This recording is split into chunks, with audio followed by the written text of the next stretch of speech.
ওর সাথে আমার সালাতের দরকার কি? গরুর গোশ, খাসির গোশ, মাছ, মাংস, ভর্তা টত্তা এইগুলির দরকার। খালি কাঁচামরিচ দিয়ে লবণ দিয়ে খালিও তো চলে। এই বেলায় চালাইতে পারেন না, তখন ছয় পদের তরকারি লাগে, না হলে মন বেজার হয়ে যান। এরপরে কিছু ফল ফ্রুট খান, মিষ্টি টিষ্টি খান, তখন আর বলেন না যে না হলেও চলে।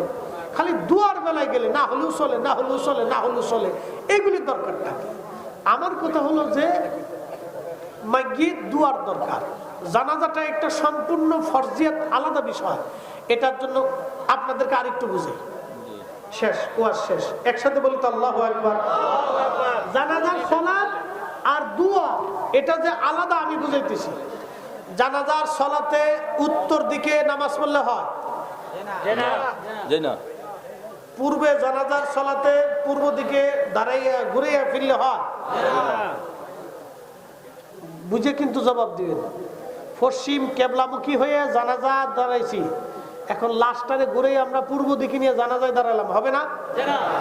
আচ্ছা, অজু ছাড়া জানাজার নামাজে দাঁড়াইলে হবে না? হ্যাঁ, বুঝে পেন, কিন্তু অজু লাগবেই, কি কথা কেন ঠিক কিনা? কেবলামুখী হতেই হবে, কথা কেন ঠিক কিনা? ইমাম লাগবেই, কথা কেন ঠিক কিনা?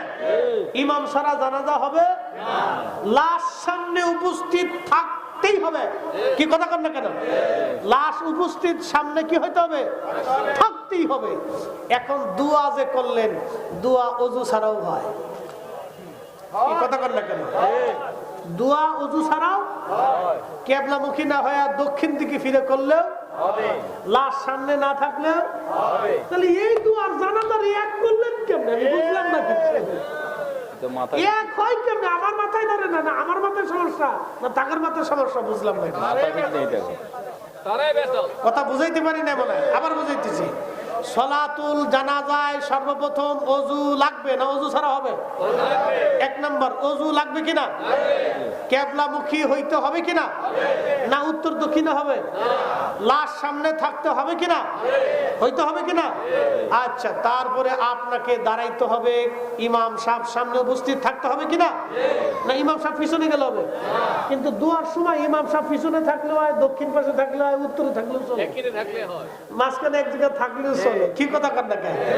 আচ্ছা, সবার ওযু আছে, ইমাম সাহেব জানাজার নামাজে দাঁড়াইছে, ওনার ওযু না হলেও চলবে, কি কথা কার না কেন? কিন্তু দোয়ার সময় ইমাম সাহেবের ওযু না থাকলেও চলবে, দোয়া হবে, কিন্তু তাকওয়ার খেলা, কথা বুঝাইতে পারছি আপনাদের?